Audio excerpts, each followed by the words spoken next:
ಮಾಡ್ತಾ ಇರೋದ್ರಿಂದಾಗ ಇವತ್ತು ಪಾಕಿಸ್ತಾನ ಬರ ನಿಲ್ಲುವಂಥ ಕೆಲಸವನ್ನು ಟ್ರಂಪ್ ಅವರು ಒಪ್ಪಂದ ಮಾಡೋದನ್ನು ಗಮನಿಸಿದಾಗ ನಮಗೀಗ ಕಾಶ್ಮೀರಕ್ಕೆ ಒಂದು ಹೊಸ ಆಯಾಮ ಕೊಡಲೇಬೇಕಾಗಿದೆ. ಅದಕ್ಕೆ ಆ ದೃಷ್ಟಿಕೊಂಡು ನಮ್ಮಲ್ಲಿಯ ಕಾಶ್ಮೀರ ಪರ ಇರುತ್ತಿರುವಂಥ ಫಾರೂಕ್ ಅಬ್ದುಲ್ಲಾ ಅವರಾಗಿರ್ಬೋದು, ಅವರ ಮಗ ಒಮರ್ ಅಬ್ದುಲ್ಲಾ ಅವರಾಗಿರ್ಬೋದು, ನಾವಾಗಿರ್ಬೋದು, ಕಾಂಗ್ರೆಸ್ಸಿಗಾಗಿರ್ಬೋದು, ಇಡೀ ದೇಶ ಒಂದಾಗಿ ಮೊನ್ನೆ ಯುದ್ಧದಲ್ಲಿ ಪ್ರಾಕ್ಸಿ ವಾರದಲ್ಲಿ ಒಂದಾಗಿದ್ದು ನಾವು ಗಮನಿಸಿದ್ವಿ.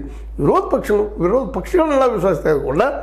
ಯಾಕಂತಂದ್ರೆ ಈಗ ನಾವು ತಿಳ್ಕೊಬೇಕಾಗಿದ್ದೀರಪ್ಪ ಅಂದ್ರೆ ಪಾಕ್ ಆಕ್ಯುಪೈಡ್ ಕಾಶ್ಮೀರನ ನಾವು ಸುಲಭವಾಗಿ ಹೊಡಿಲಿಕ್ಕೆ ಸಾಧ್ಯ ಇಲ್ಲ.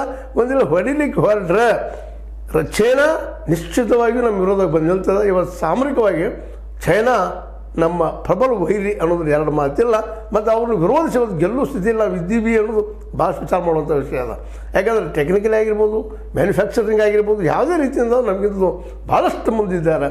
ಹೀಗಾಗಿ ನಾವು ಈ ದಿಸೆಯಲ್ಲಿ ಪಾಕ್ ಆಕ್ಯುಪೈಡ್ ಕಾಶ್ಮೀರನ ಮರಳಿ ತಗೊಳ್ಳೋದು ತುರ್ತು ಒಂದಿಷ್ಟು ದಿನ ಅಥವಾ ಒಂದಿಷ್ಟು ವರ್ಷ ಮುಂದೆ ಹೋಗ್ಬೋದೇನೋ.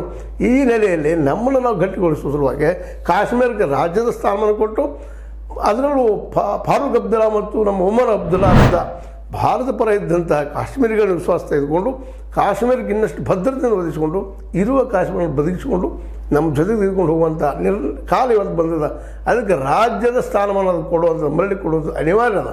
ಯಾಕಪ್ಪ ಅಂತಂದ್ರೆ ರಾಜ್ಯ ಆಯ್ತಂದ್ರೆ ಕೆಲವೊಂದಿಷ್ಟು ಅವ್ರಿಗೆ ಡಿಫೆನ್ಸ್ ಸಲುವಾಗಿ, ರಕ್ಷಣೆ ಸಲುವಾಗಿ ನಾವು ಕೆಲವೊಂದಿಷ್ಟು ಅವ್ರಿಗೆ ಅವಕಾಶ ಕೊಡೋದ್ರಿಂದ